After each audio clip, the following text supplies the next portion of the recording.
New Testament survey, mag-focus na po tayo ngayon sa letters. Quick question lang po. Sino na po nang nakabasa dito ng mga epistles o yung mga letters ni Paul? Taas lang kamay o just yung kung natapos nyo na po lahat from Romans to Revelation. Sige nga po, anyone lang? Wala namang masama. Hindi naman pagmamayabang yon. At least, you can say honestly na natapos nyo po basahin. From Romans to Revelation. Meron na po ba? Nakatapos? Wala pa? Tinatapos pa lang? Pwede nyo i-chat kung nahihiya. Ongoing. Yan. Ongoing po, Pastor. Alright. Ongoing yan, ongoing. Ongoing. So, I challenge you bago matapos itong taon, try to read this kasi mas ma-appreciate nyo itong pag-aaralan natin. Itong summary, itong background study natin, para mas lalo nating ma-appreciate. Now, simulan natin sa Romans. Okay? Simulan natin sa Romans. So, simple lamang po yung format ng pag-aaralan natin dahil napakahaba nito. Kami po ay pinag-aaralan namin to sa isang SEM. Ang kinukuha lang namin mga 4 to 5 books. So, ito po ay gagawin natin in 2 to 3 weeks, no? Kaya, magkakaroon lang tayo ng short summary about yung mga letters po, the Pauline epistles, the general epistles, the pastoral epistles, and yung Revelation. So, 4 na bagay lang. Later, pwede kayo mag-take notes, but later I will give this PowerPoint itong pagkatapos po nating i-discuss ito. Una-una, we'll talk about the authorship of the Book of Romans and the rest of the letters, recipients, purpose, theme, and structure. Hindi lang po nakalagay dyan, pero yan po yung mga halong kati natin sa pag-aaral natin dito po sa Book of Romans. Una-una, authorship. It is generally accepted, wala pong duda, na ang nagsulat po ng Book of Romans ay si Paul. Meron ba kayong ebidensya? Meron ba tayong ebidensya, mga kapatid? Na si Paul ang nagsulat niyan? Lagi nyo lang tingnan yung pinakaunang unang chapter sa Romans chapter 1 para hindi na kami hirapan, baka sabihin niyo nag-iimbento ako eh. Romans chapter 1 verse 1. Yun agad yung pinakauna, as in the first word, Paul, a servant of Christ. So, according to the ESV Study Bible, only a few scholars in history have doubted this authorship, and their doubts have been shown to be groundless. So, ilan lang. So, sa daan-daang mga scholars na nag-aaral ng Biblia, pagpatungkol po sa authorship ng Romans, ay iilan lang yung nagsasabi na pinagdududahan nila yung kung si Pablo yung nagsulat, at wala silang ebidensya na tama yung kanilang mga opinion o tama yung kanilang theory na hindi si Paul yung nagsulat. Importante ito, mga kapatid. Paul, who we first met as Saul in Acts 7:58, is heading to Jerusalem. Wait, may nag-chat. Iyan ko lang po. Okay lang po, Brother Richard. With a financial gift that has been gathered from the Gentile Christian churches in other regions. So, importante ito, no? Dahil si Paul po ay nangangalap ng mga donations for his ministry. Especially siya po ay missionary na pumupunta sa iba't ibang mga lugar. At ang isa po sa mga churches na yon ay ang Church of Rome, na yun nga, itong Book of Romans. After delivering his gift to the Jerusalem Church, Paul plans to move from Jerusalem to Rome. After niyang ma-deliver yung gift doon sa mga taga-Jerusalem, ang plano talaga ni Paul ay pumunta sa Rome. But fortunately, because of the grand plan ni Lord, ay hindi na siya nakapunta bilang missionary. Nakapunta na po siya sa Rome as a prisoner na. So technically, hindi niya po talaga nabisita itong Church of Rome.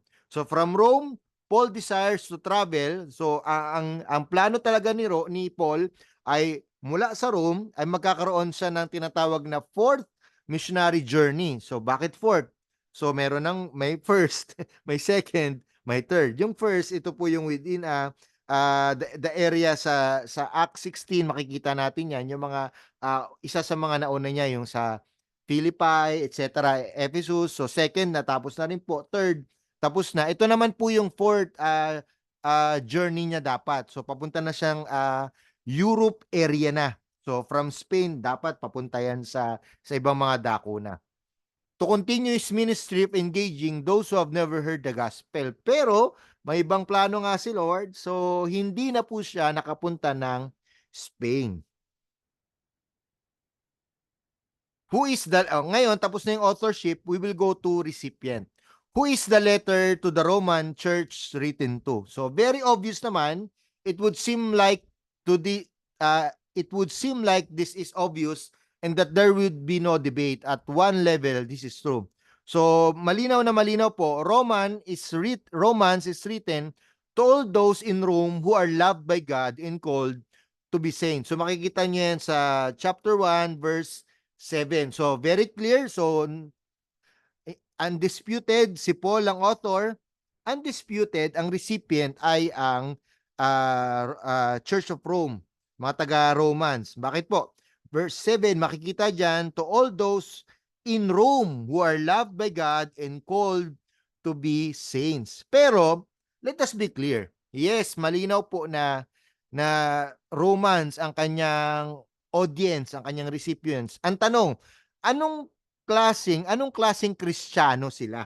Okay, kasi noong mga panahon na yon, tandaan niyo po, merong Jewish, merong Greek, at merong mga Gentiles talaga no, na iba-iba. So since the audience Paul has in mind, we will shed light on his purpose and themes, we need to survey the debate. So tanong lang natin, in your assigned reading, I don't know if naibigay sa inyo to, it was noted that there are at least 3 possible options to the question of audience. Unang-una, ang Book of Rome, ang Romans ba ay entirely or mainly Jewish Christians? What do you think, mga kapatid? Ano ba kayo dito sa number 1? When you read the book of Romans, masasabi niyo ba na purely Jewish Christians lang siya, or kabaliktaran naman, entirely or mainly Gentile Christians? Ibig sabihin, walang mga Hudyo, or pwedeng pangatlo, both Jewish and Gentile Christians. Kung kayo, mga kapatid, anong pipiliin nyo? Number 1, number 2, number 3. Pwedeng. Number 3, Pastor. Number 3, both Number 3 Jewish. po. Why po? Sige, ano nyo lang? Bukod sa nasabi na yung sagot. Ayun. Siguro na rin, kasi meron ako ng NIV Study Bible, so I was checking yung part ng audience for the Book of Romans and it was mentioned there. So, medyo kodigo na siya dun sa part na yun. So, entirely it was for the Gentile, predominantly, but including a minority of Jews, it was mentioned there. At makikita nyo rin, when you read the Book of Romans, hindi lang man puro Jews ang pinapatungkulan niya. Makita nyo rin doon, actually sa verse 15 pa lang, okay? Verse 15 pa lang, ha? Makikita nyo dito, ha? For I am not ashamed of the gospel, for it is the power of God for salvation to everyone who believes. First, believes to the Jew first, and also to the Greek. So very clear pa lang naman. Sa verse 15, ano na yon? Pinaghalong Hudyo at pinaghalong mga Hintil. So sabi nga dito, the third option is most likely because it seems the text of Romans itself has both Jewish and Gentile Christians in mind. So clear na po yan, ha? So pag tinanong kayo, yun ang sasagot nyo. At ano pa po? It seems wise to agree with Carson and Moo, which is ito po yung reference books na meron po kayo, reference book na meron kayo, and see Paul as having both Jewish and Gentile Christians in mind as he wrote. It would be difficult to argue for one over the other as both groups are clearly mentioned in certain portions of the text. Ika nga naman is walang sense kung ilalagay mo doon yung book of, kung isasama mo yung hintil na wala namang hintil. Kasi po, pag si Paul, lagi siya nagsusulat, laging intentional. Okay? So ano pong ibig sabihin nun is merong purpose kung bakit niya sinusulatan yon at meron siyang target audience. So ibig sabihin, dahil binanggit po ang Jewish, binanggit ang Jews, binanggit ang mga Gentile, ibig sabihin po, silang dalawa talaga ang recipients ng Book of Romans. We conclude that Paul writes Romans to a Christian community in Rome that is made up of both Jews and Gentiles. All right? I hope na clear ito sa inyo mga kapatid. Anong purpose? Importante po ito lagi, okay? If ako po pag nag-aaral po ako ng Biblia, and every time I preach the word of God, hindi to part ng pero tandaan nyo, meron akong laging 5, okay? Na laging tinatandaan. Ito po para hindi ka mahirapan. Ito po ay yung word na aptoa. Nabanggit ko na ata to sa isang lesson ko, pero aptoa, ano pong ibig sabihin ng aptoa? Una, author. Sino yung author? Pangalawa, purpose. Ano yung purpose ng book? Time and date. Kailan sinulat at para saan sinulat? Occasion. Anong mga nangyayari ng mga panahon na yon? And lastly, audience. So yan po ay ang tinatawag kong aptoa. Napaka-importante po niyan. I will never interpret the Bible or the certain passages pag hindi ko alam yung aptoa. Okay? Pag hindi ko alam ang purpose ng Book of Romans, hindi ko siya pwedeng i-interpret because magkakaroon po ng dilema. Magkakaroon ako ng misinterpretation. Okay? Ang basa ko ngayon sa passage ay lente ko na. Hindi na lente nung original na readers at hindi na may tinatago ako dito author's intended meaning. Wala na yung aim. Okay? So importante mga kapatid, when we study, especially this, okay? Alam ko medyo nalalayo ako ng konti, pero importante ito. Every time you preach, every time you exhort the word of God, importante na malaman nyo na 2,000 years itong naisulat.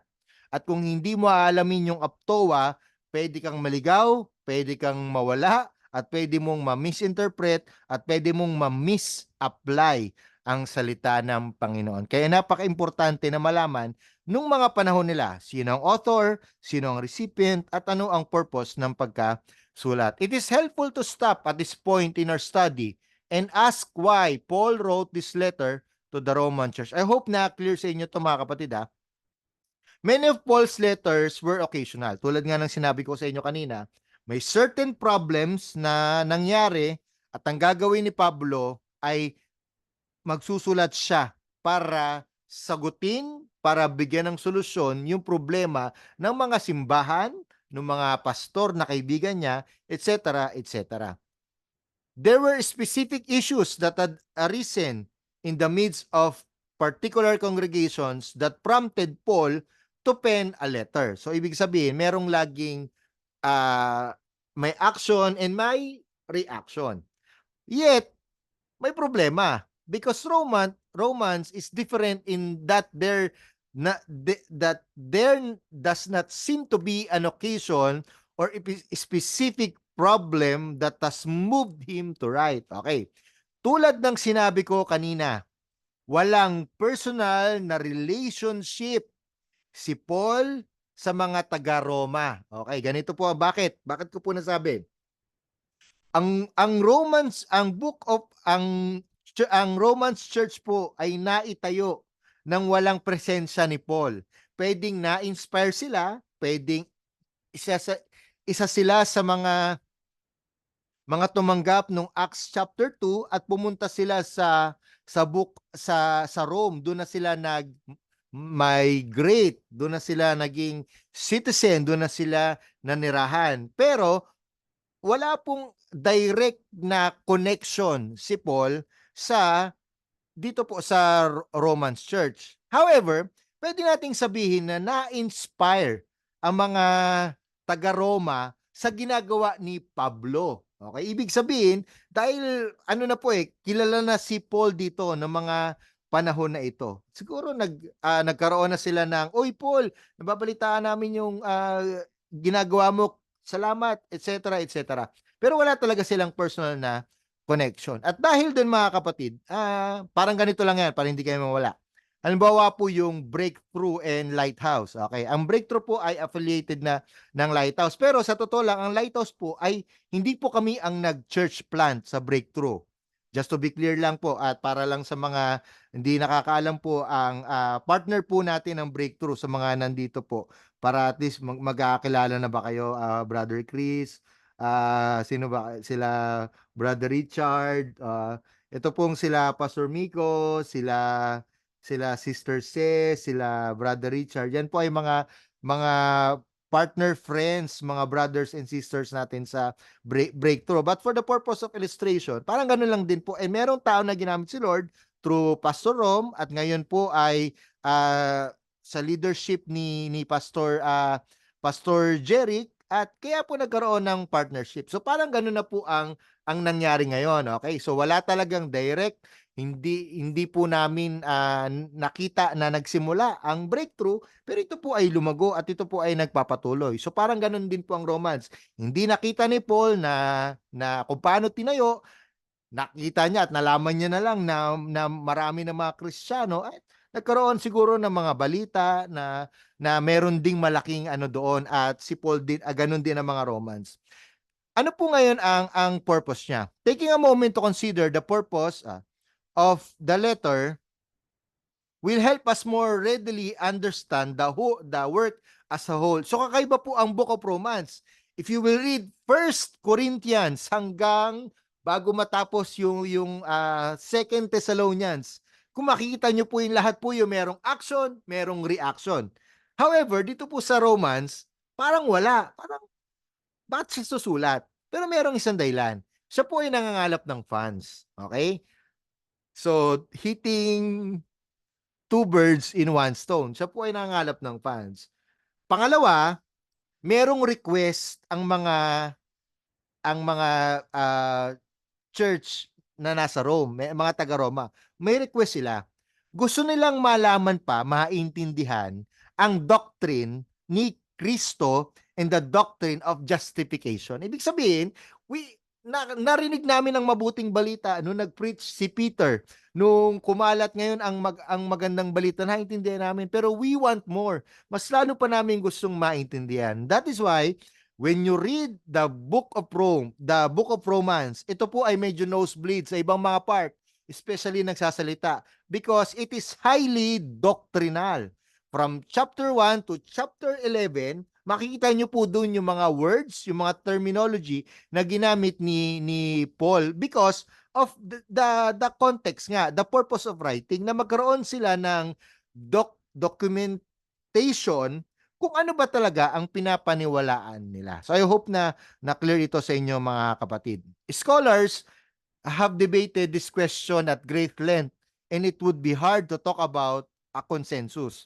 One reason for this is that Paul does not clearly articulate a purpose. Sa mga ibang mga book, very clear yung purpose, pero may mga hint, may mga implications po na bakit yun yung nasabi ko kanina.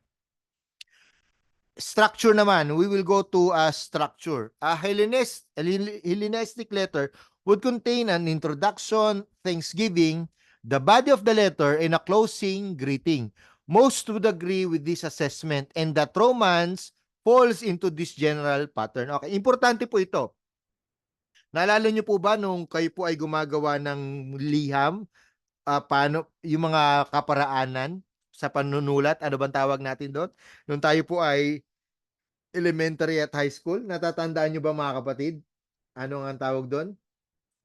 Mga liham, yung Dear Ellen, yung may intro, etc.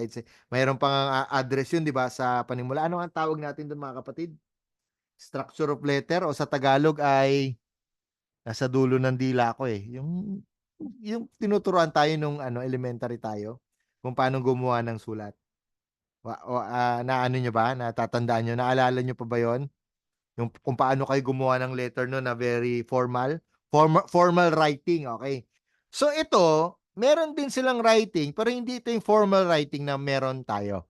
Iba po ang structure ng especially Greek ng mga panahon na to. What is debated is how the body of the Romans is structured.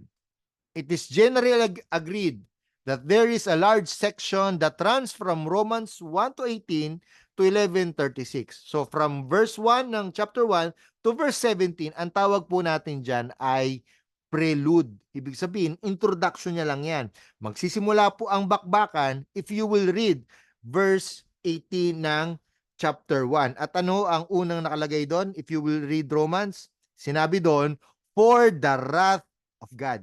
And that is now the start of the highly doctrinal letter of the book of Romans. Mind you mga kapatid, before we continue this, lahat ng mga nasabi sa verse 1 to verse 17, nagre-reflect yan from verse 18 ng chapter 1 until chapter 16 ng book of Romans. So ibig sabihin, very careful na babasahin nyo yung verse 1 to verse 17 kasi lahat po ng sinasabi ni Paul ay magre-reflect doon sa mga susunod na mga talata.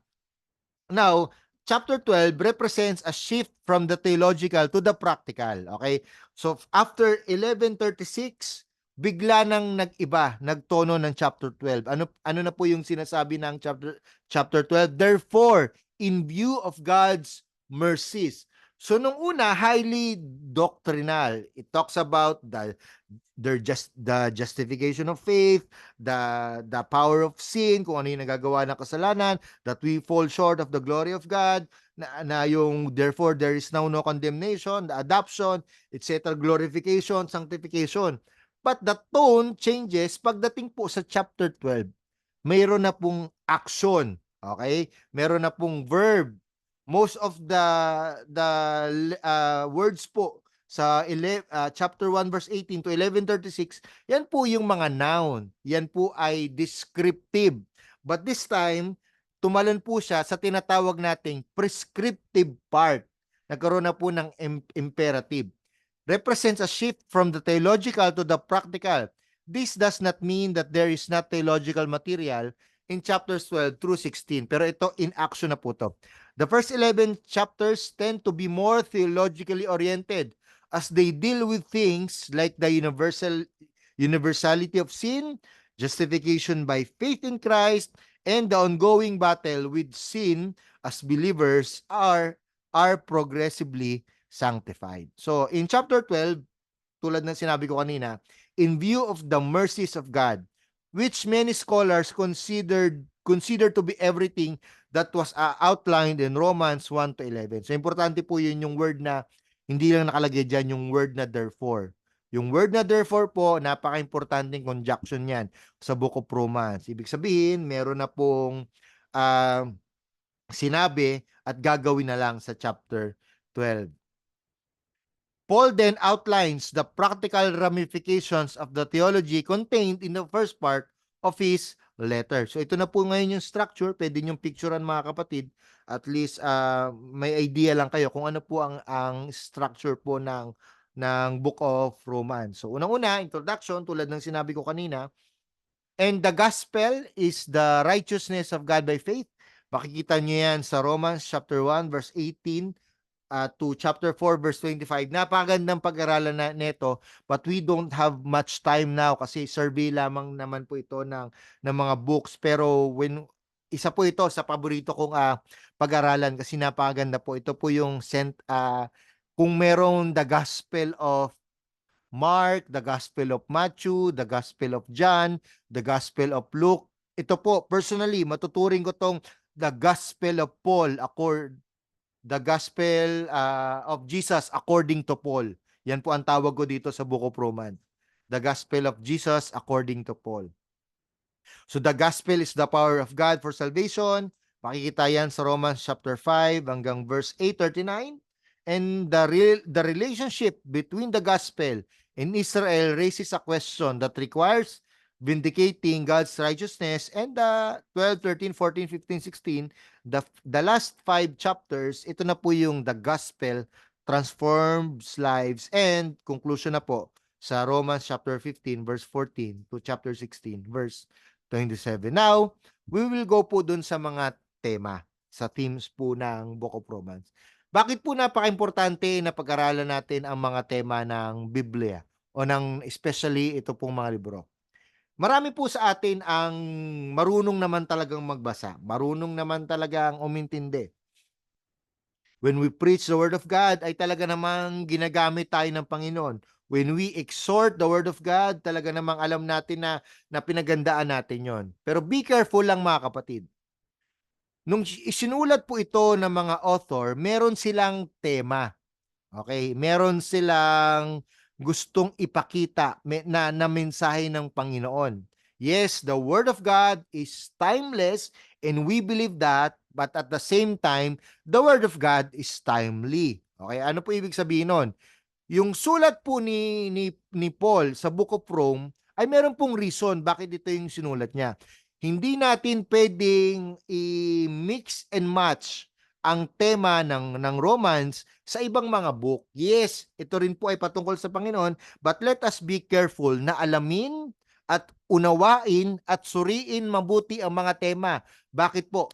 Maraming mga Kristiyano, maraming mga preacher, maraming mga naghahayag ng salita ng Diyos ay ginagamit lamang ang mga verse, ang mga chapters, ang mga books to say a point without first knowing the theme or the themes of the Bible or specifically the book. So let us be careful kasi kayo po ay ginagamit na ng Panginoon, whether you are teaching, whether you are preaching, whether you are leading a devotion. Napaka-importante mga kapatid. Do not discount.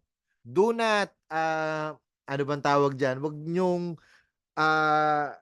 belittle or huwag nyong iiwas yung parang maliitin yung mga tema. The themes are there for a purpose. At tayo mga lingkod ng Diyos ngayon, kailangan nating malaman at maintindihan yon. And before I go to the theme, importante ito. Pag wala ang tema at ipinilit mo, kapatid, ang out of context ay hindi yung book. Ikaw ang out of context. Okay? When you read the Word of God or specifically the book of Romans or the latter book sa pag-aaralan natin, pag alam mong wala yung tema at pinilit mo, ikaw ang out of context, hindi ang Biblia. Okay? So I hope na maging clear ito. Napaka-importante mga kapatid ang mga tema na ito dahil dito po nakasalalay kung nagiging faithful expositor of the Word of God ba tayo. Now, unang-una, ano ba ang tema ng Book of Romans? Very clear po. Ang tema ay the gospel. Okay, makikita nyo agad 'yan. When you read the book the Book of Romans, makikita nyo agad 'yan. Verse 1 pa lang mga kapatid. Called to be an apostle, set apart for the gospel of God. And the remaining verses po sa prelude ay explanation kung ano yung gospel. If you will read carefully, okay, wala pa po yung verse 18, if you will read carefully, ito po ay yung sinabi niyang set apart for the gospel of God. Verse 2, di ba? Medyo pause na. Verse 2, makikita mo agad, which He promised. Ito na po yung continuation o premise po. Kaya makikita nyo agad, no? Very clear. Pag binasa mo ang Book of Romans, nandun agad yung intention ni Paul na lalo pang palawigin, lalo niya pang palalimin kung ano ba ang gospel o kung ano ang mabuting balita. Let's consider the word gospel and its meaning before turning to the text of Romans. So ano ba yung gospel? Simple lamang po kay Paul. The gospel is merong bad news, the bad news. So before Paul outlines the good news in Romans, he first describes the bad news. So ano ba yung bad news? In order to explain how sinful men can stand righteous before God, he first needs to convince men that they are sinful and stand as unrighteous before God. Now, this is the problem. Okay? Mas malalim pang explanation dito. Na-excite ako kasi napakaganda nito. Specifically po, yung mga Jewish people. For them, for the Jewish people, they can stand before God thinking that they were righteous, they were chosen, and baliwala na yung ginawa ni Kristo sa kanilang buhay. Okay? Kaya ganun na lang yung yabang nila. If you will read the book of Romans, I'm challenging you, I'm encouraging you. Read the book of 16 chapters lang yan. Kaya niyo yan ng 1 hour o 30 minutes. Basahin nyo. Makikita nyo yung sinasabi ko dito. Specifically yung mga Jewish people, napakayabang nila.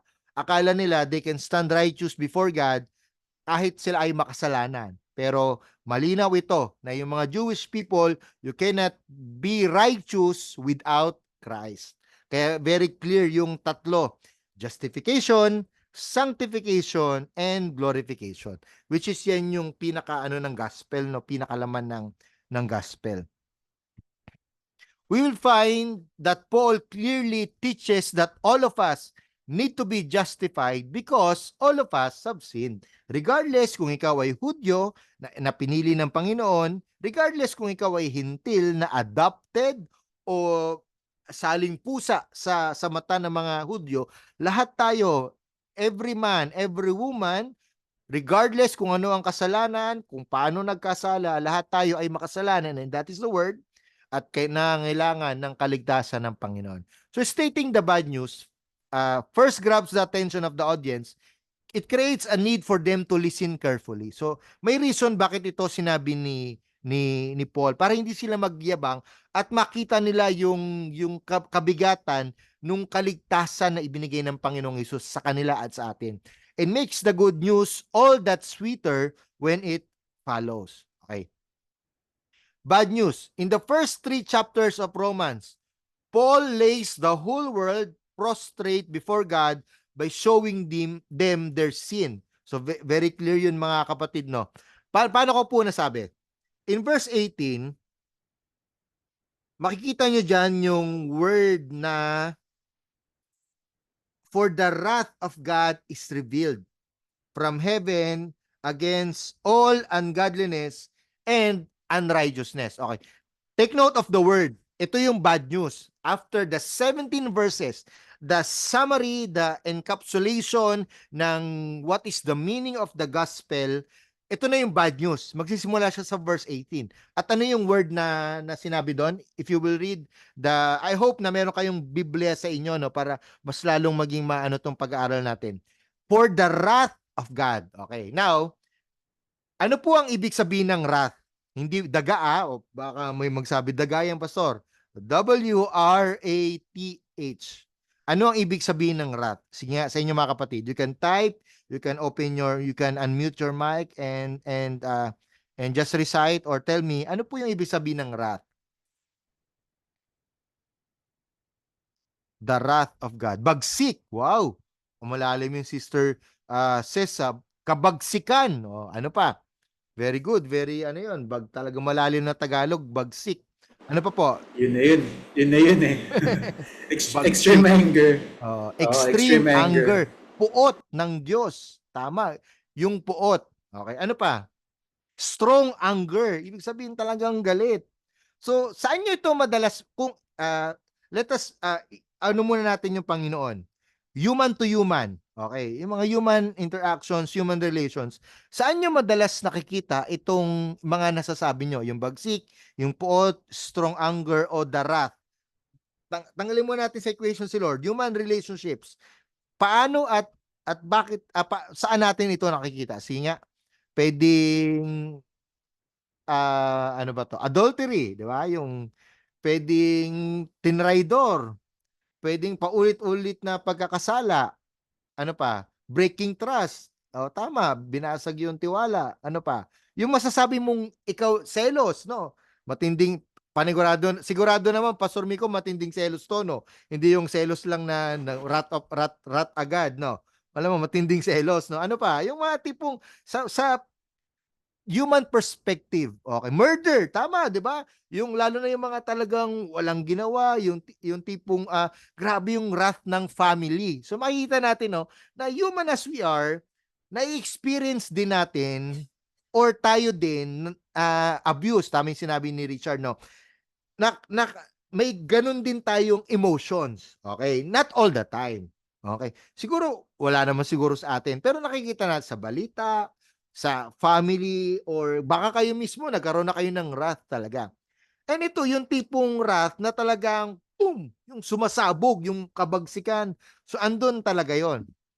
But the problem is, dito po sa nabasa natin, sa Romans 18, if we will be careful to translate, to interpret it, hindi po ito yung wrath na nagkasala agad yung isang tao at may wrath of God na agad.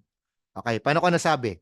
Hindi ito yung nakabasag ang isang bata at pinalo na agad, pinalo na magulang. Hindi po.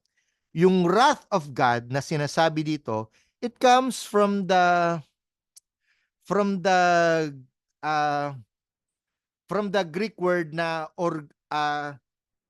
mas malalim pa. Okay. So, ika nga, so alam ko namang mga matatanda na naman tayo dito, no? Yung ginamit dito ay may kinalaman doon sa orgasm. Okay? Yun yung Greek word niya. Okay, yun yung mas malalim na salita.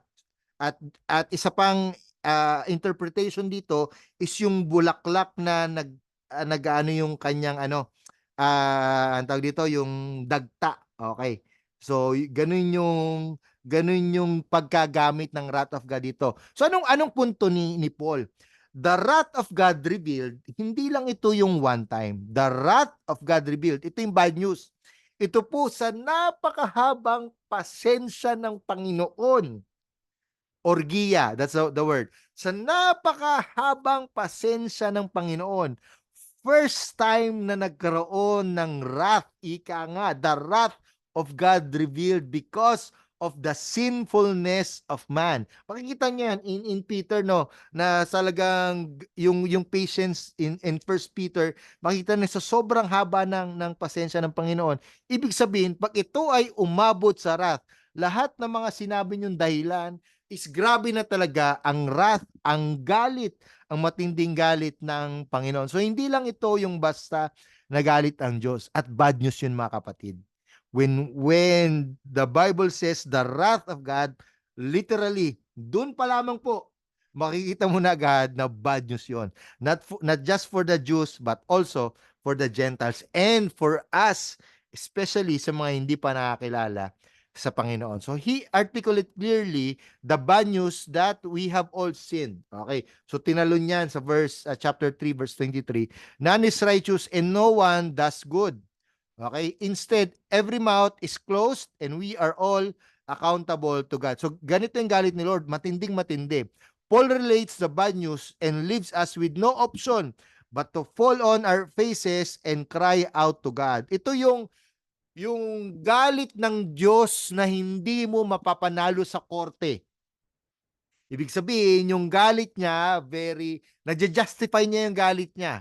Okay, hindi ito yung pwede mo pang ipaglaban. Hindi mo pa ito yung pwedeng ilusot. Yung wala ka na lang magagawa, kundi umiyak sa Panginoon. Yun yung bad news. Okay? Ano naman yung good news? So may bad news, merong good news.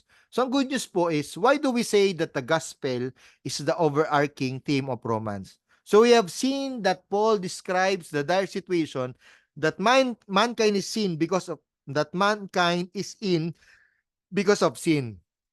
So what passages lead us to identify the gospel as the overarching theme? So makikita natin yun dito, yung sinabi ko na kanina, Romans chapter 1 verse 16 to 17. So before Paul launches into the bad news, he first states that he is eager to preach the gospel, verse 15, and that he is not ashamed of the gospel, verse 16, kasi ito ay kapangyarihan ng Diyos ng kaligtasan sa mga naniniwala sa Kanya, especially sa Jews, pangalawa sa mga Greek. So for in it the righteousness of God is revealed from faith to faith, as it is written, the righteous shall live by faith. Thus, when we consider the frame of the letter and the contents of what many understand to be the theme verse, it becomes clear why the gospel is suggested to be the main theme of Romans. So that's the number one theme of the book of Romans. Kaya mga kapatid, every time you preach from the book of Romans, sana makita ko minsan napapanood ko kayo nakikita ko kayo na wag niyong alisin yung gospel sa book of Romans kasi that's really the theme. Okay? So, pag ginamit niyo po ang book of Romans at wala akong nakita na ang tawag dito, na any word na gospel o any points na gospel, i-call out ko kayo. Maliwanag ba 'yon, mga kaibigan? Okay lang ba 'yon? So very clear when you use the book of Romans as your text at walang gospel, so okay lang ba kasi naturo ko na sa inyo So dapat clear 'yon, mga kaibigan, okay? Pangalawa is the gospel of justification by faith. So very clear ito, no? So una, the gospel, pero itinalon pa ni Paul. So mabuting balita, pero mabuting balita bilang katwiran sa pamagitan ng pananampalataya. So there is a long history of claiming that justification by faith is the central theme to the book of Romans. So ito yung paniniwala ni Martin Luther and John Calvin. So ito po yung mga reformers natin. Sa mga hindi pa po nakakaalam, si Martin Luther po, siya po yung nagpasimula ng Reformation nung 15th, 16th century na ipinagpatuloy po ni John Calvin. So Calvin claims that justification by faith is the main subject of the whole epistle. So yun po yung pinakatema, the gospel, but the gospel of justification. So justification is the word that most theologians used to sum up the letter of Paul to the Romans. So sabi ni Douglas Moo, hindi siya nag-agree, but a good case can be made for justification by faith to be the main theme of Romans. So marami mga nagtatalo pa rin hanggang ngayon kung yan yung main theme. Pero I believe part siya, okay? So the gospel, at mas lalo, tulad nga po ng sinabi ko sa inyo, because it is highly doctrinal, kailangan pong mas lalo pang palalimin, mas lalo pang pabigatin yung paniniwala natin sa gospel at paano nangyari yon sa isang mga mananampalataya. So clear naman sa atin no? So is the gospel the main theme or is it justification by faith? Regardless kung anong sagot, magkadugtong po yan. Hindi po yan magkalaban. The gospel is ginawa ni Kristo. Yung justification naman po, paano natin matatanggap yung ginawa ni Yesu Kristo. It seems that that understanding the gospel as the broader theme and thus encompassing justification by faith is the best way forward. So justification by faith is critical to Romans, but it does not seem to be broad enough to capture everything that Paul says in Romans. Nevertheless, it is a critical component of the gospel, and we need to understand this theme that is clearly part of Paul's letter to the Roman church. So regardless kung main theme or hindi, importante po yung dalawa na yan. It will be helpful to have a good understanding of what we mean by the word justification. I hope and I pray na alam nyo na po yung word na justification. So tanong, na-encounter, napag-aralan nyo na po ba ito? Pwede kayo mag-thumbs up o mag-yes if ever meron kayong mga nabasa na, meron na napag-aralan, article o naituro na ng mga pastor nyo. At least, hindi ko na masyadong papaliwanag. Any one of you? Just say, comment na yes, pastor, napaliwanag na po. Pastor, wala pa akong masyadong idea kung ano yung justification. Para some other time, we can discuss this justification. Justification is an instantaneous legal act of God. So, kita nyo yung word instantaneous. Ibig sabihin, one time. Ibig sabihin, immediate. In which He thinks of our sins as forgiven and Christ's righteousness as belonging to us, and take note of the word, declares us to be righteous in His sight. Okay. Take note of this, immediate and merong declaration. Hindi tayo ang nagdeklara na tayo ay righteous. Sino yung nagdeklara? Ang Panginoon through our Lord Jesus Christ. So in theology, that means to be justified is to be declared right before God. So yun po ang ibig sabihin niyan, mga kapatid. So how can we be declared right before God? The answer is that we need to be justified. So we need God to legally declare us righteous in His sight. So sa sobrang galit ng Panginoon, the wrath of God, ika nga kailangan natin marinig mismo, kailangan nating malaman that we are legally declared, kailangan nating maapis, kailangan nating mabigyan, alam mo yon, malaman natin na kung talaga bang naligtas tayo. And not from our own works, very clear. So Romans chapter 3, Romans chapter 4, Romans chapter 5, very clear na hindi natin ito kaya. Ito ay sa pamamagitan lamang ng pananampalataya natin kay Jesus Christ. We need God to consider the righteousness of Jesus as belonging to us and our sins belonging to Jesus so that our sins can be forgiven. And all of this happens when we exercise faith in Jesus. Matatagpuan yan sa chapter 5 verse 1. Pangatlong tema po ng theme, and I think ito na yung pinaka last, no? It seems that a problem arises that Paul must address as he discusses the gospel, and specifically justification by faith in Christ. So ang unang problema, nagsimula sa pagre-reject ng mga Israelita na si Jesus yung Messiah. The Gospels, very clear yan. Pharisees, hindi nila matanggap. Some people in the society, hindi nila matanggap na si Jesus ang Messiah. At nagpatuloy yan sa ibang mga Jews. Paano na si Jesus ay naging tagapagligtas? So but if we can be justified only by faith in Christ, and Israel has rejected Christ, then it seems that Israel will be rejected. Napaka-real talk, napaka-hard teachings nito.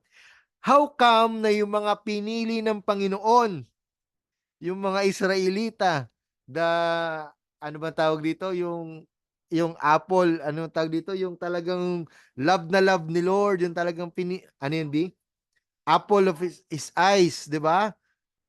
Pero very clear si Paul, kung hindi nyo pipiliin si Kristo, you will be rejected.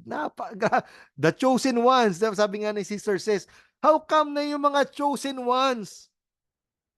Pero pag hindi nyo tinanggap si Kristo, if you reject Christ, kayong mga chosen ones, you will be rejected.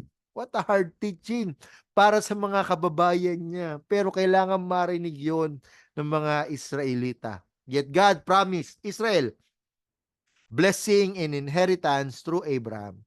Kaya napakaganda po, napakalawak ng book of Romans. Ayun lang ulit, I'm encouraging you na basahin niyo po ito. Ano pa po? So the problem that Paul anticipates is that God's faithfulness to His word is at risk of being undermined. So tumalo na po tayo ng chapter 9. Ito na po yung mga merong adoption, ito na po yung merong yung parang anong tawag dito, yung yung sa tree, okay, yung dinudugtong mga garden language. Romans 9-11 is in large measure Paul's defense of God's inugpong, tama, of God's faithfulness to keep His word and thus put the mind of his reader at ease. So God's word has not and will not fail. So Paul is saying, hope in God and do not waver.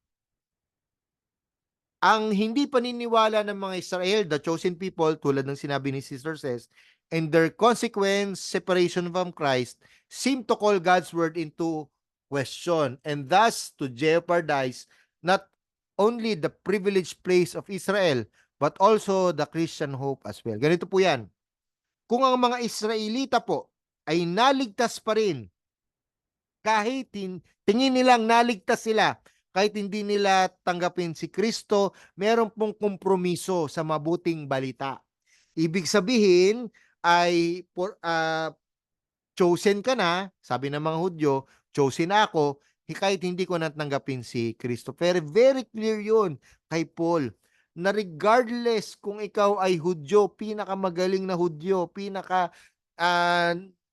tinutupad ang lahat ng mga utos sa Old Testament, kung wala kang Kristo, wala kang kaligtasan. Therefore, in Paul's view, the theme of Romans chapter 9-11 assumes that Romans chapter 9 verse 6 God's word has not fallen is the main point which Roman 9 to 11 was written to prove in view of Israel's unbelief and rejection.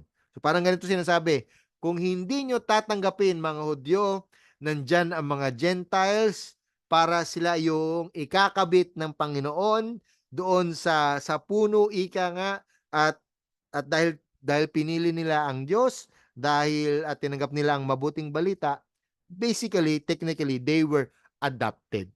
So parang ganun po yung pinaka-context ng Romans chapter 9. What is at stake ultimately in these chapters is not the fate of Israel.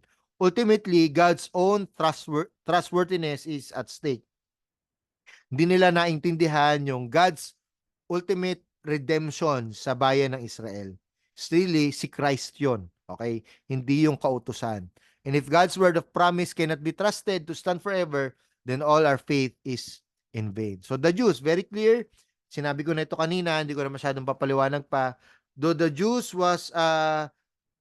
rejected the Messiah and were separated from Christ, the promises of God to Israel seem to be undermined. However, this is not the case because Paul explains that the promises of God to the Jewish people has never been every single ethnic Israelite. Pangalawa, the promises have always been to the children of promise, yung the elect. And number 3, God has not rejected His people because there is now and always has been a remnant. Kaya ang prayer natin is, naniniwala pa rin tayo mga kapatid that remaining Israel ngayon, the present time, the present days are mayroong mga remnant doon. Okay. Part pa rin sila. Part pa rin sila ng last days. Kung ano ang nangyayari, kung gusto mong malaman kung kailan darating ang Panginoong Hesus, alamin mo lang ang nangyayari sa Israel. So that's one thing that we can learn. Okay. So part pa rin sila.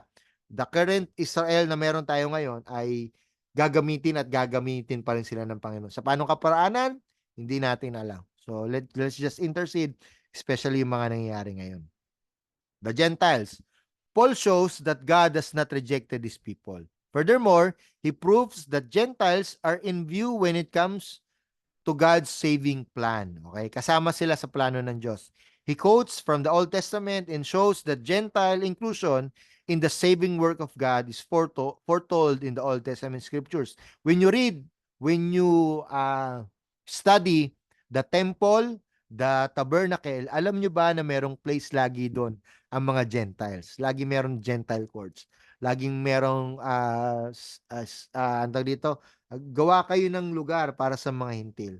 Kasi even from the very beginning po, hindi lang mga Jews, gagamitin lang na example ng mga Jews. Sadly, hindi nila natupad yun. So, praise God, tayong mga hintil ay kasama dun sa kaligtasan ng Panginoon.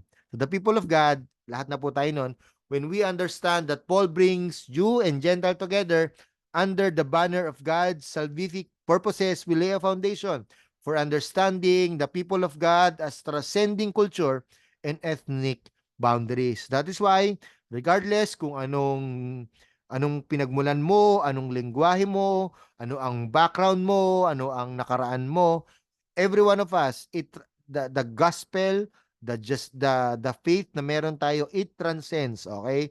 Lahat ng mga cultural and ethnic boundaries. To state it in another way, in the Old Testament, Israelites were the people of God. Yet, those outside of Israel had always been able to be incorporated into God's family. In the New Testament, the people of God are not defined by ethnicity. The people of God come from both Jew and Gentile. Binago na po ng Panginoon according to Romans chapter 9 verse 11 to 12. And team number 4, ito na po yung action. Earlier in studying the structure of Romans, very clear sa atin, ito na po yung from theology to practice. After this, we will have a break, a short break. The theology contained in the first 11 chapters should lead to a renewed mind and transformed life, as it is obviously stated in the first lines of chapter 12 that starts with the word, therefore. The indicative, ito po yung sinasabi ko, from verse 1 to verse 11, chapter 1 to chapter 11, sinundan siya ng imperatives from chapter 12 to chapter 16, which describes the overall imperative. Ito po yun. When you read chapter 13, dito yan ang simula. Ano ang premise? offer your bodies as living sacrifices, holy and pleasing to God. To put it simply, once you grasp the theology of Romans chapter 1 verse 11, then Romans chapter 12 verse 16 should characterize your life. Alright? Marami na po ako nasabi. Nakaisang oras na po ako. So we will have a short break lang mga kapatid. We'll have okay lang ba sa inyong 10-minute break? We will resume at siguro around 8:12, 8:13. So please ano lang po muna ang tawag dito, let's have a short break, short snacks or wee break or etc. kung ano mga gagawin nyo. And then we will come back later. All right? See you later po mga kapatid.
Alright. May natutunan po ba? Medyo wordy lang po, pasensya na po at, ah, ito na po yung nadatnan ko, okey. Ito na po kasi yun, wala na po akong time to create, material. Kaya hindi ko na po ito na-filter at ito na po yung itinuro lang noon. Pero so far so good po ba? May naiintindihan, may natutunan po ba? Before we continue, opo, alright. Salamat naman po.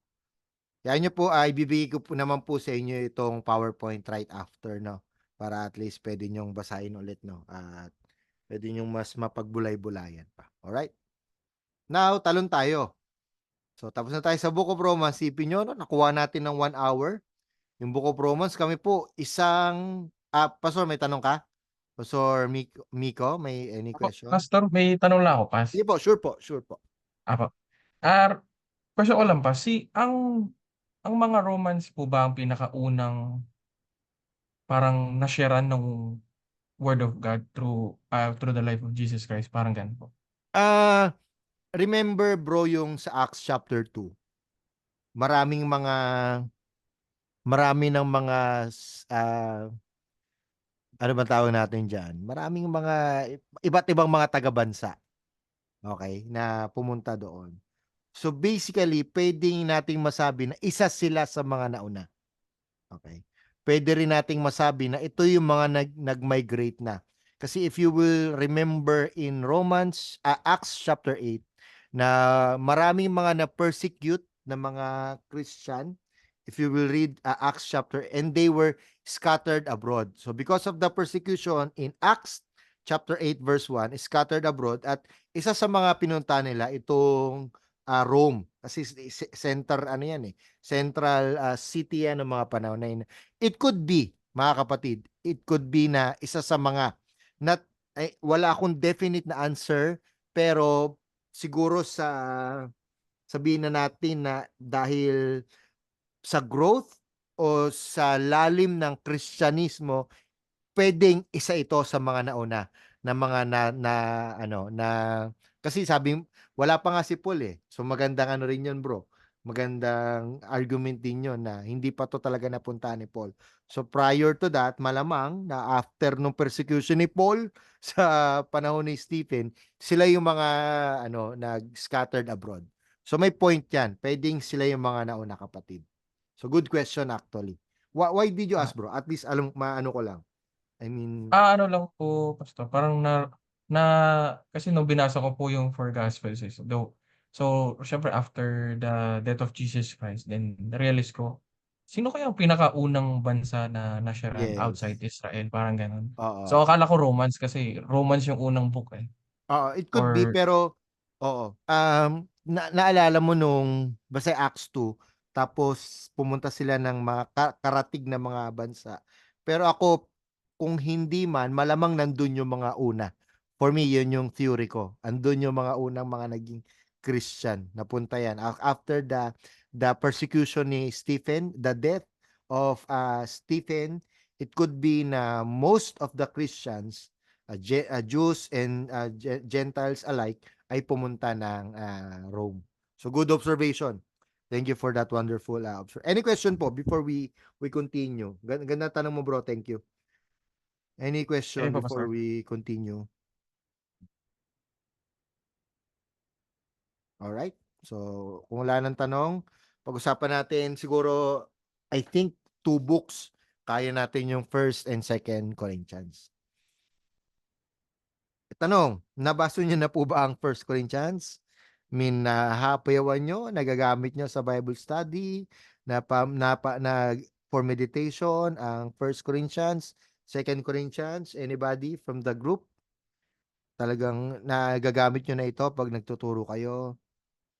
Ano naman 'no, so medyo isa 'to sa mga gamit na gamit siguro because of the practicality, ika nga ng book 'no. Kasi very direct at very ano talaga, kahit yung tayong mga Kristiyano ngayon ay marami tayong matutunan. Now, let us move forward. First and Second Corinthians. Okay. introduction po. The Corinthian Christians did not have the best reputation. Grabe, no? Wala silang magandang reputasyon. And these letters are written to address the profound problems in Corinth. Basta ako nahihiwagaan ako. Alam niyo kung bakit, mga kapatid. Ilang beses ko na po itong nabasa, pero ayan nyo na segue lang ako konti. Kung tatalong kayo ng 1 Corinthians, kasi maganda eh. 1 Corinthians chapter 1, actually chapter 1 verse 2 pala. To the church of God that is in Corinth, to those, kita nyo po sanctified in Christ Jesus. Talong kayo sa sumunod. Called to be saints. Isipin nyo, no? Even if hindi na maganda yung reputasyon nila.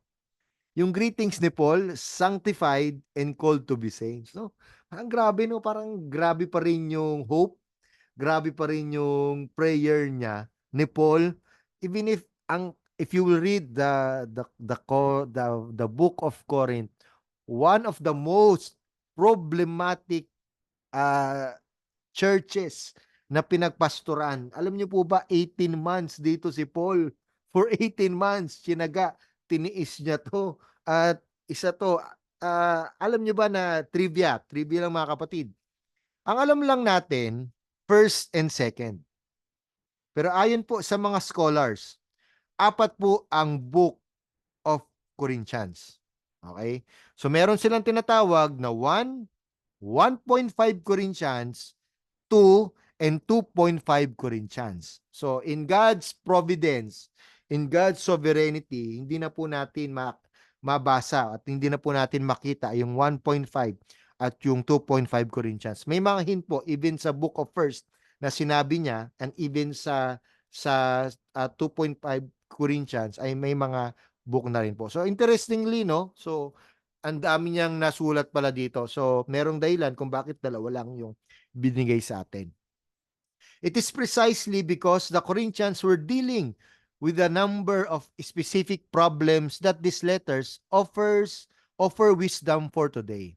As we navigate today religiously troubled times, the letter to the Christians at Corinth are particularly helpful. So maganda ito dahil makakatulong ito sa atin. So in 1 Corinthians, we see the error-correcting power of the gospel. Paul writes to explain how the gospel addresses the Corinthian problems and answer their questions. The Corinthians needed to see how issues they faced were addressed by the gospel of Jesus Christ. So katulad ng ginawa niya sa Book of Romans, ang ginawa niyang kaparaanan to address the issues, simply the gospel of Jesus Christ. As the problems are addressed, Paul is driving the point home that God brings His holy people to maturity. So, ibig sabihin, immature pa. Kahit na 18 months na nagpastor si Pablo, kahit na isa sila sa mga una actually na talagang pinagpastoran ni Pablo, talagang ibinuhos ni Paul for 1.5 years ng kanyang serbisyo, malalaman at makikita natin yan na wala po sa edad, wala po sa tagal yung maturity at yung immaturity ng isang Kristiyano. Naniniwala ba kayo mga kapatid? Balikan nyo lang ngayon yung mga member nyo, yung mga kasama nating mga leaders. And not to point fingers to anyone, to everyone. Pwedeng part tayo doon. Okay, pwedeng isa tayo doon. Pero makikita natin no, na ang immaturity ay nandun pa rin. Okay, wag kayo magtuturo. Okay, ibig sabihin, makikita natin no, na may mga immaturity pa rin sa loob ng church. At praise God doon dahil imperfect pa rin at may ginagawa pa rin si Lord sa atin. No? So this is helpful for Christians today as we should look to the gospel in the midst of our troubles and seek to mature in Christ. So, yun ulit, authorship, recipient, purpose, structure, and theme. It is virtually uncontested. Wala ulit tayo debate. Si Paul ang nagsulat ng 1st and 2nd Corinthians. Bakit po? Unang-una ulit, chapter 1, verse 1, Paul. Wala lang patumpik-tumpik pa. Very clear sa kung sino nagsulat, Paul. In 1st and 2nd Corinthians, we see a different side of Paul. Iba yung pagkasulat ni Paul sa first, okay? Iba yung tono niya sa pangalawa. Iba yung issue, same na tao, pero iba yung issue na dinidil niya nung 1st Corinthians at iba rin yung issue na dinidil niya sa 2nd Corinthians. He is a man unafraid to say what needs to be said. There are problems in Corinth, and Paul does not let the issues slide. In 1 Corinthians chapter 3 verse 1, Paul says that the Corinthians are immature Christians at best. So kung tatalong kayo, kung babasahin nyo, panandalian yung verse 1, but I, brothers, could not address you as spiritual people, but as people of the flesh, as infants in Christ. So makikita nyo, no? So meron pang ganung issues na dinidil. So medyo may pagka-immature pa ang mga taga-Korinto that time. And in verse 4, chapter 4:21, he threatened to visit with the rod even though he'd rather come in gentleness. So makikita natin, no, na 4:21, kung tatalong kayo, gusto nyo pa bang pumunta ako dyan? Ito, sabi niya, what do you wish? Shall I come to you with the rod or with love in spirit of gentleness? So in 5 verse 2, makikita natin yan, he calls them arrogant. So makikita nyo, and you are arrogant. So grabe yung word ni ano, no? In chapter 1 verse 1, tinawag mong sanctified, tinawag mong called to be saint. Tapos in 3 verse 1, 4:21, 5 din 2, mga immature, mga pagpapaluin ko kayo, mga tawag dito, mga mayayabang. Grabe yung galit ni Paul. At may dahilan yun, mga kapatid, no? The point is that Paul does not let Christians live comfortably in their sin. Meron dahilan. He exercises his pastoral care and concern through his visits and letters. So, mabibigat yung mga sinasabi ni Paul simply because malalim yung relasyon niya dito po sa Corinth Church. Maibig sabihin, meron ng malalim na relasyon si Pablo. Kaya ganun na lamang yung pagpapagalit, if I can say that word. Ganun na lang yung sermon na ginagawa ni Paul. Kasi nga, ayaw niyang mabuhay ng komportable sa kasalanan. Itong mga Corinth people. So, ang recipient, Carson and Moo refer to the old Corinth. So, this was Corinth before it became a Roman colony. Simple lang mga yan. If you will read your history, if you will know the history of the Roman Empire, meron mga tinatawag na Old Corinth. Yung Old Corinth na yon, ito yung mga immoral, ito yung mga meron silang nasty reputation. If you will know the Greek people, meron sila yung tinatawag na orgy sex, orgy, mga ganon. Meron sila yung offering to the idols, meron silang talagang very fanatic sila pagdating sa mga gods, pagdating sa mga idols, very ano sila, yung humanistic, no, yung talagang papakita na lang yung strength nila. Kaya no, dito po nagsimula yung Olympics sa kanila. So despite its immoral reputation, the old Corinth was a city that rivaled Athens in both sides, at nasira na yon, napagtagumpayan, na-conquer sila ng Romans, nasira sila ng 146 BC. However, nung na-rebuild siya at may mga bago ng mga tao, the culture, the tradition, the worldview, the quote-unquote spirituality ay hindi nawala. So, yung Old Corinth, kahit na New Corinth na siya, yung mga culture po around sa New Corinth ay nadala pa rin po. Yun yung dinidil ni Paul. Because Rome rebuilt Corinth and populated Corinth with Roman citizens, Paul likely writes to Christians who are from various religious and cultural backgrounds. So if you will read 1 Corinthians specifically, makikita niyo yung mga sinasabi ko po at gustong itukoy ni Pablo. Since Jews and Gentiles populated the city of Corinth, the church at Corinth was likely an ethnically diverse congregation. So kung yung Romans po ay may Jews, may Gentiles, ito po iba-iba na to. Okay, iba-iba na. So may mga ibang mga city na, iba-ibang mga lugar, parang pumunta ka ng Metro Manila, na nandun yung mga taga Ilonggo, nandun yung mga Ilocano, nandun yung mga taga Mindanao, nandun yung etc. etc. So different religious and cultural backgrounds coupled with the presence of immorality within the city. These Christians were trying to live out their faith in a complex cultural context. So isipin niyo po, no, Kristiyano ka na nasa iba't ibang kultura ka at nasa presensya ka na normal ang immoralidad, normal na ang adultery, normal yung mga orgy sex sa panahon nila. So grabe lang, no, ang hirap nga naman na maging Kristiyano sa panahon na yon. And 1 Corinthians, ito po yung structure. You can, pwede nyo picturean, pwede nyo pong isulat para hindi kayo mahirapan. So every time you read, ito po yung short summary, the section summary. At least when you read the book of 1 Corinthians, makikita nyo na ito yung mga division pala. Ito yung mga sasabihin na nating mga theme, mga iba't ibang mga topics. So Paul opens with the greetings and thanksgiving. The church divisively views Christian leaders. Paul addresses 3 problems. So sa chapter 5, case of incest, lawsuits between believers, and sexual immorality.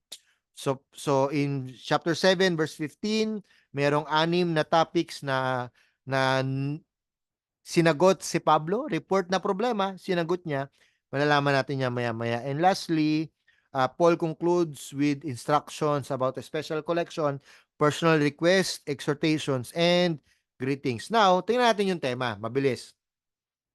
So, the gospel and our problem. Throughout the letter, Paul brings the gospel to bear on the issues he is addressing. Very clear yan sa chapter 1. For them, for the Greek, it is the wisdom. For the Jews, it yung mystery ng Panginoon. For them, napaka walang sense ang ginawa ni Jesus Christ. Walang wisdom. Paano ang Savior namatay sa krus? Okay. Paano ang Savior, paano ang Messiah, sabi ng mga Jews, paano siya naging humiliated? Yung bakit may ganong humiliation? So hindi nila ma-comprehend yun. Pero sabi ni Paul, that's the gospel. Okay na ipinresent. For the world, it is foolishness, but for us, naniniwala, it is the power of God. Okay. Yan yung mga dinidil ni Pablo sa una pa lang. Okay. This thematic understanding of 1 Corinthians immediately shows the relevance of this letter to the church today. Okay. Christians must apply the gospel to the issues we are facing. Very clear, mga kapatid.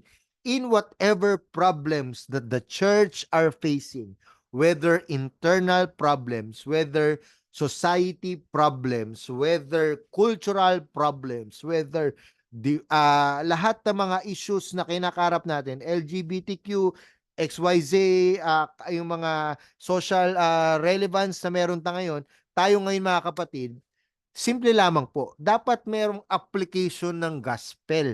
Kaya po, iba ang church pa rin, mga kapatid, because we are not doing this sa pamagitan ng ating sariling karunungan.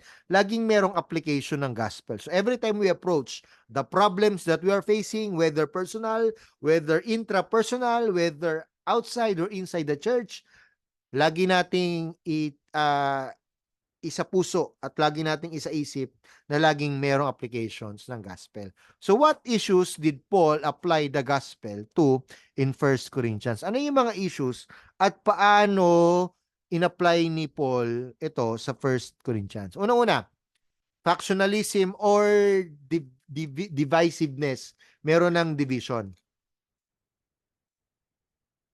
The first issue Paul addresses is the division present within the church. The Corinthians are bragging over which leader they follow. Simple lamang yan. Ako kay ano ako, kay Cephas ako. Hindi ako kay Peter ako. Hindi. kay ano ako, kay Paul ako. Hindi, kay Apollos ako. So, problema na yun. Bakit po? Pag si Paul lang nagsalita at pag hindi ka ika nga pro Paul o ayaw mong pakinggan si Paul, gawin na natin ngayon. Pag si Pastor Paul ang nagsasalita, ay, hindi ko trip yan si Pastor Paul. Hindi ako a-attend ng Sunday service. Ay, si Pastor Peter ang magpipreach. Ay, dyan ako ngayon. Okay? Ay, si Pastor ganito. Ay, sino yung magpipreach ngayon? Ay, ayoko na mag-church. Tanong, sige mga kapatid, tingin nyo, relevant at nangyayari pa rin bang itong issue na to sa 1 Corinthians ngayon? Nangyayari ba ito ngayon? Say yes or no. Rampant at nangyayari pa rin ito. As you observe the church right now or your churches or our churches, tingin nyo, meron bang ilang mga kapatiran na meron pa rin silang ganito mga nangyayari? Oh, talagang nag-yes ah. Yes po, yes po. Di ba? Human as we are mga kapatid, meron tayong tinatawag na parang ideal kung paano mag-preach, kung ito dapat, ito okay tong pastor na to, itong pastor medyo hindi okay to. So, ako po ay very, ano bang tawag dito? Heartache ko po yan mga kapatid. Okay. Kasi minsan yan po ang ginagamit ng kalaban to cause division. Yang mga, ano na yan, mga fanatic na yan, yung mga, hindi, kaya ano lang, hindi po. Kaya very clear, no? Sinabi ni Paul na nagdidilig lang naman tayo. Di ba? Nagtatanim, nagbubungkal lang naman tayo. But God, siya yung nagpapalago ng lahat. Ika nga, when we preach the gospel, regardless kung sino gamitin ng Panginoon, 'di ba? When we listen to the word of God, regardless kung sino man 'yan, kung nakaalita mo man 'yan, kung tingin mo na hindi siya gagamitin regardless mga kapatid, ginagamit lang tayo ni Lord. Pero si Lord pa rin ang nagpapalagaw. So I hope and I pray, no, na tulungan tayo ni Lord. Tayo mga nasa simbahan ngayon na matanggal, maalis yung ganitong klasing mga issues, yung mga factionalism, yung mga divisiveness. Mind you mga kapatid, ito po sa Lighthouse.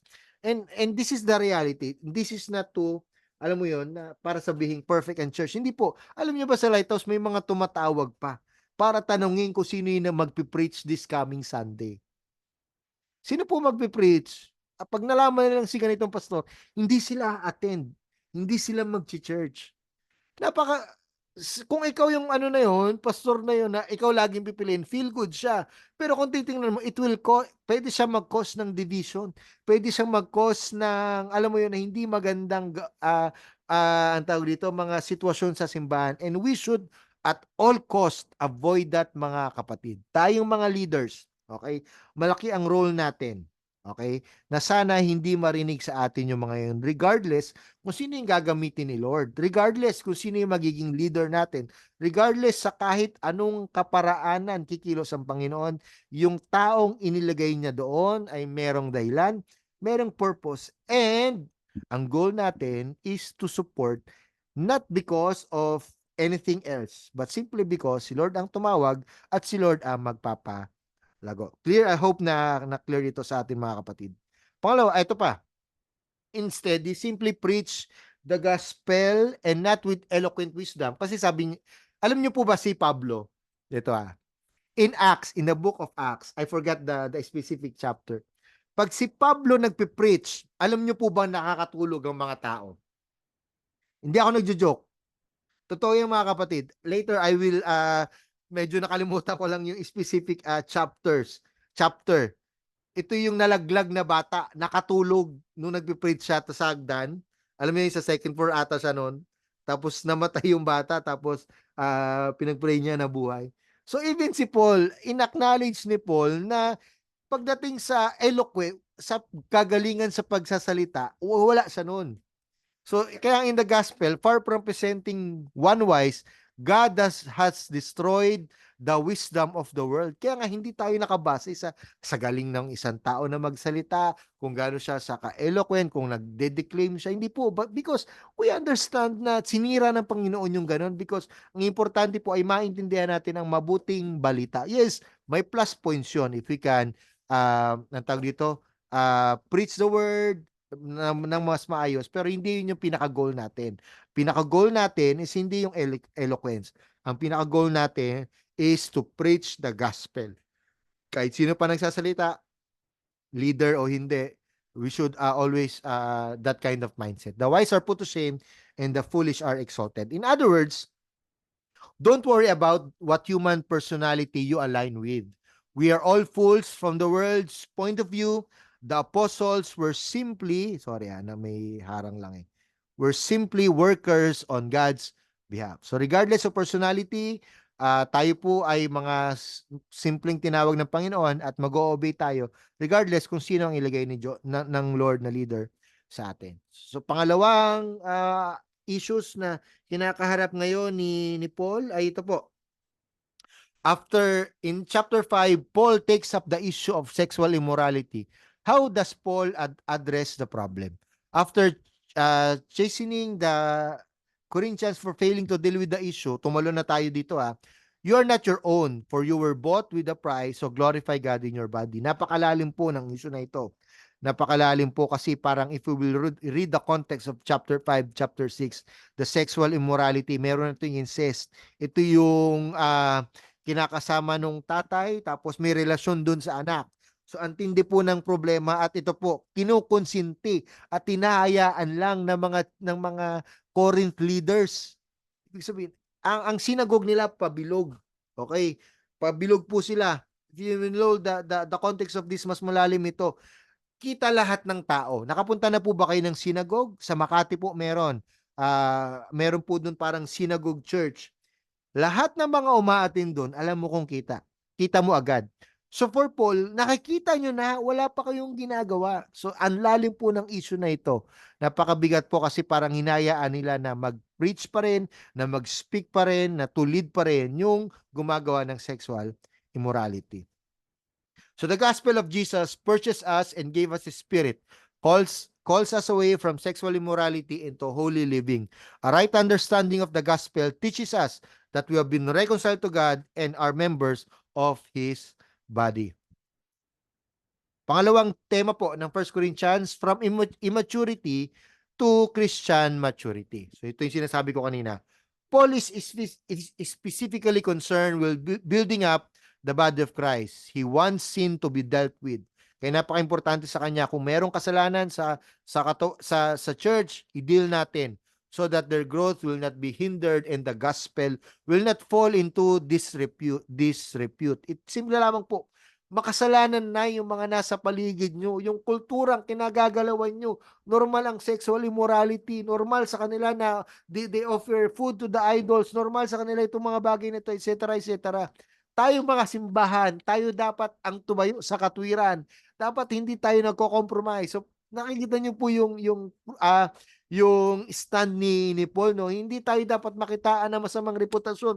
Hindi yung Kristiyano tayo pa yung nagdedemandahan. Hindi yung Kristiyano tayo pa yung nagsisiraan. Hindi yung mga Kristiyano tayo pa yung nangunguna na mag-post ng ganito, tayo pa yung unang naninira ng kapwa, tayo pa yung unang nagchichismis. Pastor, good Samarites naman. Regardless of mga kapatid, simple lamang yung sinasabi ni Paul na nakaka-relate din tayo. I-deal ang dapat i-deal at ang simbahan ay tumayong banal, unang-una sa harap ng Diyos at sa harap ng mga tao. So this theme becomes more prominent as the letter develops. So in chapters 8 verse 9, Paul's concern for building up the church is evident. He has desire to see the church growing into maturity. Specifically po, as Paul would give up meat. So ito dahil po sa pagmamahal ni Pablo sa mga believers, yung mga inoffer sa idols, at kahit alam niya namang ano na yon, yung sa mga pesta, ito yon, na alam niya namang hindi na siya nagkasala doon. Pero dahil merong mga gustong magbagong Kristiyano, merong nai-stumble pa, he would give up eating that piece of meat para hiwalang ma-stumble. So ganun yung maturity na ipinapakita ni Paul. Again, in 9:12 and 9:19, Paul is explicit about surrendering his rights for the benefit of others. Kahit na alam kong wala akong mali, kahit na alam ko na alam mo yon, na kahit kaya ko tong ipaglaban, hindi ko gagawin yon because I want everybody, ika nga, to be saved, and ang common ground is the gospel and for the glory of God. So whatever you eat, whatever you drink, do it all for the glory of God. So yun yung context nun. Ang context ng chapter 10 verse 31, ito po yung kakain ka ba ng meat, iinom ka ba? So yung glory of God doon is mayroong kinalaman doon sa may magiging katisuran ba yung gagawin mo sa harap ng mga tao. So you're willing to sacrifice that privilege na right ang meron ka, and as you do that for the glory of God. So that's the context of chapter 10 verse 31. In fact, the whole discussion about spiritual gifts is meant to guide the Corinthians to build each other up in the faith. So every gift is given for the common good. Again, in 14 verse 3, prophecy is spoken of a being given for their building up. As we seek to build up a church, our hope is that God's holy people will move into deeper depths of Christian maturity. So ang isa sa mga problema nga, 'di ba? Yung immaturity, and likely that there are false converts in the congregation. When the Corinthians are involved in factionalism, they are living as immature believers at best and pagans at worst. When they are engaged in sexual immorality, in lawsuits with one another, in abusing the Lord's Supper, they are behaving as infants in Christ. What the Corinthians need is movement towards maturity and to live as those who have been bought by Christ. Finally, Paul's concern for the resurrection must be mentioned. A mature understanding of the gospel will mean that believers have a right understanding of the resurrection. It seems that some in Corinth may have denied this point of doctrine. Para sa kanila, wala na pong resurrection ni Christ. Paul's words are a stinging rebuttal of such a notion. If the resurrection is not a reality, then there is no hope because we are still in our sins. So Paul uses logic to show the necessity of the resurrection. So if the resurrection were not true, then Christ had not been raised. So if he was not raised, he was not the savior of the Corinthians needed. Paul reminds his readers that an essential element of the gospel is the resurrection. The height of the salvation is the resurrection. So hindi ko na yan. So yun po, dun ano naman na to? Self-explanatory na yung mga kapatid. Before we continue to 2 Corinthians, and we will end in about 10 to 15 minutes. Any question po? May tanong po ba about 1 Corinthians and the topics? Maganda po ito mapag-aralan. Siguro some other time, no, we can do Bible study ng 1 Corinthians para mas maintindihan natin yung mga pressing concerns, no, mga issues nila. Wala naman pong tanong sa 1 Corinthians.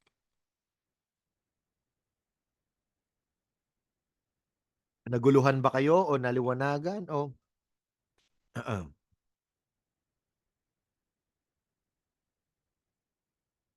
all right, let's continue and sige. Now, tanong tayo sa 2 Corinthians. So, very clear naman na 'yon. So, tinayo niya 'yan sa nung panahon na nasa second missionary journey siya. A good number of Corinthians were baptized as the church began to grow during Paul's 18-month stay. So after Paul departed from Corinth, he received news from those in Chloe's house that problems persisted in Corinth. So Paul quickly dispatched what we know as 1 Corinthians to address the reports and answer questions raised by the church. So naibigay na po. Okay, ibig sabihin, may nag-report kay Paul, at yung nag-report kay Paul, ibinigay ni Paul yung kanyang sulat, yun na po yung 1 Corinthians. At meron na pong, may nagbalik ulit ng report. However, at some point, Paul received news likely from Timothy and Erastus, ito yung messenger niya, that the problems had not been solved and had in fact worsened. So bukod sa hindi na nga nasolusyonan yung problema, naging mas malala pa. Now, Paul is dealing with mas mabigat na problema. Ito na po yung mga tinatawag na super apostles. Kung makikita nyo sa 1 Corinthians ang context nun is about immaturity, but now the context is doctrinal and kini-question na nila ngayon si Paul bilang missionary at bilang apostol. Pero syempre si Paul, knowing na matapang, knowing na hindi siya papatalo, nagsulat ulit siya. At ito na nga po yun. He wrote a sorrowful, ito na po yung sulat ng, meron ng alam mo yung na, I told you not to go to, but still you go to. Now you look at, yan. Ito na yung mga sulat na medyo heartfelt na. Yung tipong, hindi kayo nakuha sa isang tingin, grabe naman kayo. Yan, parang gano'n na to. Ito na yung 2 Corinthians. So he wrote a sorrowful or severe letter that Titus delivered to the Corinthian church. Titus reported back to Paul that the letter had worked to a degree and that Corinthians had repented. So kita may ginawa naman si Lord, no? It is upon receiving this good report from Titus that Paul begins to write that what we know as 2 Corinthians. So kahit papaano, meron namang mga na ano ng konti, no? Pero meron pa ring mabigat, no? However, it seems that this letter had taken some time to write, and but that time Paul got around to writing the last 4 chapters, he was made aware of certain problems that still existed within the Corinthians congregation. Thus, at the end of the letter, there's a shift in tone that ends in otherwise cheerful correspondence. So, structure po is, ang 2 Corinthians, fairly simple structure, mabilis lang po. Chapter 1 to chapter 7, explanation of Paul's ministry. Section 2, 8, 9, yung addresses, yung collection ni Paul para sa Jerusalem Church. And lastly, dinidepend niya yung kanyang, dinidepensa niya yung apostleship niya doon sa mga second super apostles. So, yan po. Pwede niyong picturean para at least may idea lang kayo when you read 2 Corinthians. So, ito yung tema. So the power of God is displayed in weakness. So in 2 Corinthians, Paul takes the antithetical route nga in explaining and defending his apostolic ministry. He does not boast in his strengths but in his weakness. So ito na yung mga yabang, okay? So hindi siya nagmamayabang, okay? Iniyabang niya yung ginawa ng Panginoon. So it is through the weakness of Paul, specifically in God's people generally, that the strength of God is displayed. So ang niyayabang ni Paul at ng mga Kristiyano is hindi yung kanilang lakas. Iniyayabang nila that even though we are weak, nadi-display doon yung kalakasan ng Panginoon. So the power of God. So throughout the letter, Paul points to his readers yung kapangyarihan ng Diyos. And because God is powerful, our boast is in Him and in Christ. So ito nga yung issue niya, the super apostles, akala nila na meron silang sariling kapangyarihan, no? But they were wrong. The point has always been the power of God. God is powerful beyond measure. His power is seen, and when His people operate in His strength, not their own. God's power is manifest when His people boast in their weakness. This is true in the life of Jesus, the life of Paul, and should be true of all God's people throughout the ages. Kaya mga kapatid, let me just do a short segue. Wala tayong dapat ipagmayabang. Kung ikaw man ay ginagamit ni Lord ngayon para magsalita, kung nakakatanggap ka man ng papuri, kung ikaw ay ginagamit ni Lord, kapatid, wala kang dapat ipagmayabang. Nagagawa mo yan dahil sa Panginoon. Nagagawa mo yan dahil magaling ang Diyos, hindi ikaw. Tayo po ay mga abang lingkod ng Panginoon. Anytime, pag inilipat tayo ni Lord, hindi. Pag nawala ako dyan, we are special, but we are not indispensable in the ministry. So, tandaan natin ito mga kapatid. Okay? Lahat ng mga ginagawa natin, may pwedeng gamitin dyan si Lord na mas magaling sa atin, I'm telling you. Yung mga ginagawa nyo sa ministry, and I'm not discounting ng mga ginagawa nyo, you are doing great. Okay? Just to baka ma-misinterpret nyo po ako. Kung ano man ang mga ginagawa nyo, it is an opportunity. It is a great privilege when we preach the word, when we pray for people, when we open the Bible publicly and sabihin natin yung kabutihan ng Panginoon. Kapatid, Hindi ito dahil right natin. Hindi ito dahil nakapag-aral tayo ng Bible school. Hindi ito dahil nag-aaral tayo ngayon. Hindi, mga kapatid. Maging clear lang tayo kasi baka dumating ang time na, alam mo yun, madala tayo sa papuri sa mga tao, madala tayo, ito, ang galing-galing nito. Ito, okay ito, magaling to, mga kapatid. Wala tayong dapat ipagmayabang. Every time na tatayo tayo sa harap, ang lagi nating sasabihin, Panginoon, gamitin mo itong abang lingkod mo at ikaw ang makita, hindi ako. So I pray na kahit na, alam mo yung katiting na credit, tayong kukunin, mga kapatid. Kasi tayo po ay talagang ano lang, mga makasalanang iniligtas ng Diyos. Kung hindi dahil sa kapangyarihan niya, tayong mga mahina, no? Ano naman tayong, di ba? Mahina tayo. We are weak, but we thank the Lord for His goodness. We thank the Lord for His power. And we are preaching not our strength, but we are preaching the strength of our Lord Jesus Christ, yung kagalingan ng Panginoon. So, yun yung pinipreach natin. So, ano lang, short reminder lang, mga kapatid, na huwag tayong maging o wag hahantong na maging mayabang tayo.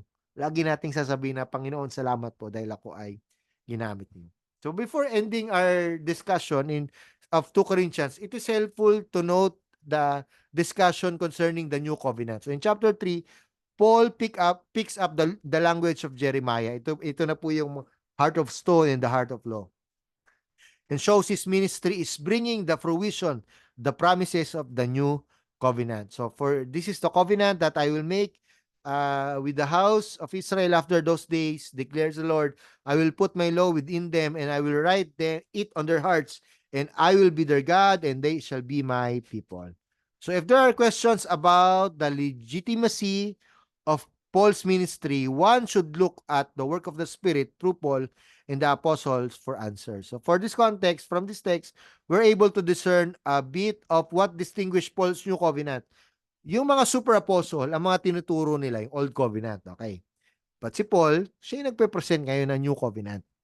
So you will remember that it was Jesus who ushered in the new covenant age. So medyo meron pong may nagse-separate. Ito yung nagse-separate kay Paul at sa mga super apostle. Ang niyayabang niya hindi yung gawain ng mga nila, hindi yung accomplishment. Ang niyayabang ni Paul ngayon yung new covenant, which is matatagpuan kay Lord Jesus. Medyo maano na konti, no? The old covenant that pointed towards Jesus and was now at an end.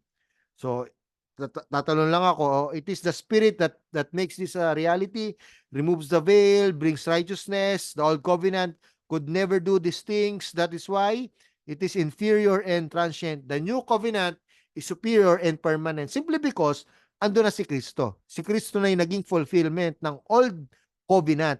Siya yung fulfillment ng old covenant at itinatalo nito sa new covenant na dapat nang ipamuhay. Paul shows the validity of his ministry by rooting in the promises of the Old Testament and the ministry of Jesus. The reality of the new covenant promised in the Old Testament and inaugurated by Jesus is being mediated through the apparent weakness of Paul and the apostles. So, yun. Thank you. At sakto po, 8:55, no? Sabi ko sa inyo po, 2 hours lang tayo. So, yun po yung first 3. So, uh, I'll I'll I'll update yung mga kapatid kung whether recorded or another Zoom yung ating mga lesson. I'll just check the schedule kasi parang nasa Dumaguete po ako next week. Pero ito po ay habol lang naman, no, doon sa mga ano po natin. So I'll try this week to make a recording at yun na lang po yung papanoorin nyo. But for now, ito po yung ito yung nahabol na natin sa mga lesson po na nawala. I hope na may natutunan kayo. But before we end, siguro 2 to 3 minutes, do you have any questions or anything, any reflection po na you want to add or to share before we close in prayer? So meron pa naman tayong 4 minutes. Any realization po sa ating mga napag-aralan o nabasa?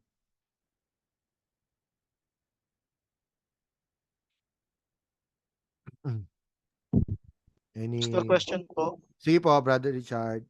May tanong ko lang po, bali, live session po tayo ngayon kasi meron kayong hindi makita na Yes po.